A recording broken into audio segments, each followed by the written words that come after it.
Between 2014 and 2018, Chinese capital flooded American commercial real estate at an unprecedented scale and velocity. The two organizations that best document this period's dynamics are Anbang Insurance Group and HNA Group. These Chinese conglomerates pursued aggressive acquisition campaigns in the United States that were poorly explained by conventional investment analysis and were rapidly reversed by Chinese regulatory intervention.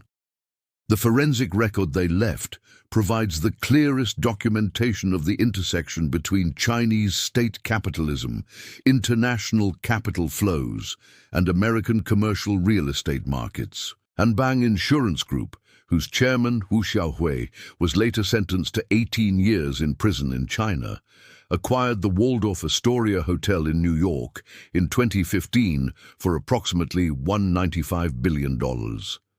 At the time, the largest single real estate transaction in American history.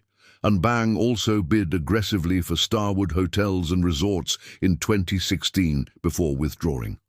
HNA Group built a significant portfolio of U.S. real estate and hospitality assets in 2016-2017. Only to face forced divestitures after Chinese regulatory pressure intensified in 2017 and 2018. Senior HNA executives later faced criminal proceedings for financial irregularities. The central forensic question raised by both campaigns is simple yet difficult to answer. What were these investments really for?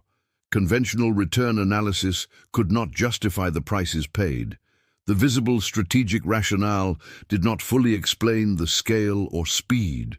Subsequent Chinese regulatory actions determined the acquisitions were inappropriate without providing complete explanations. The record shows acquisitions with partially obscured purposes, externally imposed reversals and asset values that the original purchase prices had significantly overestimated. The Waldorf Astoria deal produced a price per room of about $1.38 million, far exceeding prior records. This valuation could not be justified by realistic projections of the hotel's operating cash flows, even accounting for necessary renovations and the brand's institutional prestige. While the trophy asset trap framework from Case File 068 offers a partial parallel, the Waldorf pricing went beyond typical premium compression. A key unexplained element was the source of capital. Anbang's business model involved collecting premiums from Chinese retail investors through products that functioned more like investment vehicles than traditional insurance. This capital may have served purposes beyond pure financial returns, purposes not fully transparent to American market participants at the time. The American regulatory framework failed to adequately address the relationship between opaque foreign capital sources and the transparency needed for effective oversight of trophy asset markets. The Committee on Foreign Investment in the United States, CFIUS, reviewed the Waldorf deal due to national security concerns, particularly the risk of intelligence gathering at a hotel frequently used by American officials. The acquisition was approved with undisclosed conditions, an outcome later events suggested may not have fully mitigated the risks. This raises a broader question. At what point does the opacity of foreign acquisition capital create regulatory vulnerabilities that existing oversight mechanisms are ill-equipped to handle?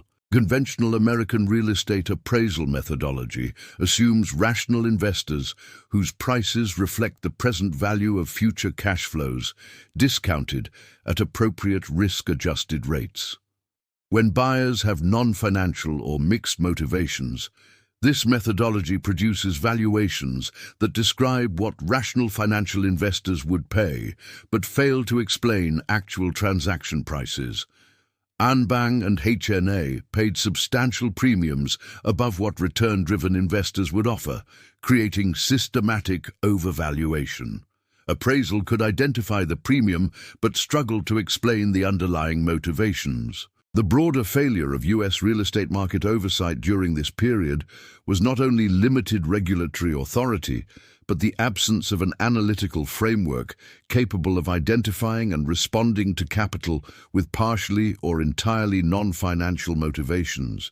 Such investors distort price signals that conventional participants rely upon. The Waldorf Astoria's record price became a new benchmark that influenced subsequent trophy asset transactions in Manhattan, even if domestic buyers could not replicate the original motivations. Chinese regulatory intervention beginning in 2017 provided definitive clarity. Authorities placed Anbang under government administration in 2018 and charged Xiaohui with fraud and embezzlement. The international buying spree had been funded through structures regulators deemed fraudulent, misusing retail investors' premiums. HNA faced similar scrutiny, leading to rapid liquidation of overseas assets and eventual bankruptcy restructuring in 2021. American market participants, including sellers, brokers, financiers, and regulators, exhibited institutional denial by treating Anbang and HNA as conventional, sophisticated international investors. Acquisitions were processed within standard cross-border frameworks without sufficient examination of the capital's true characteristics. Most deals avoided CFIUS review because they did not meet narrow national security triggers, allowing them to proceed with minimal scrutiny. This created a structural oversight gap. American markets lacked mechanisms to evaluate the source and purpose of capital arriving through legitimate corporate entities, but driven by non-financial motivations. National security reviews were reserved for specific threats, while financial market integrity concerns received less attention. The gap allowed the capital to enter and circulate. Chinese regulators eventually forced its exit through divestitures, at prices reflecting market realities rather than the original inflated premiums. The Waldorf Astoria, after Anbang's downfall, came under Chinese state administration and was later transferred to a state-linked entity. Its renovation and evolution reflect the trajectory of a trophy asset acquired with unconventional motivations and later resolved through administrative processes. The broader Anbang and HNA portfolios were largely divested under regulatory pressure. In the context of this channel's 77-case archive, the influx of Chinese capital represents a distinct category of market distortion. The introduction of large-scale acquisition capital with partially or entirely non-financial motivations into markets that assume all participants are rational return maximizers. This distorts price signals and investment decisions.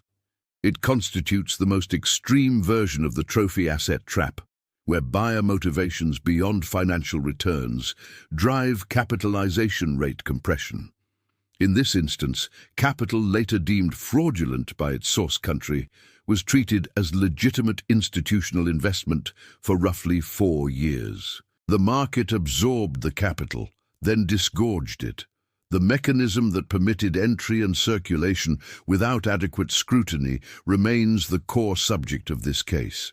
The structural gap, the lack of a framework for evaluating non-financial foreign capital, persists as a vulnerability. This episode highlights how cross-border capital, with opaque or mixed motivations, can temporarily distort American commercial real estate markets. It underscores the need for better tools to assess the source and purpose of large-scale foreign acquisitions before they influence domestic pricing. If this analysis changed how you evaluate foreign capital flows in U.S. real estate, the next case will explore another form of corporate capital with a comparable trajectory.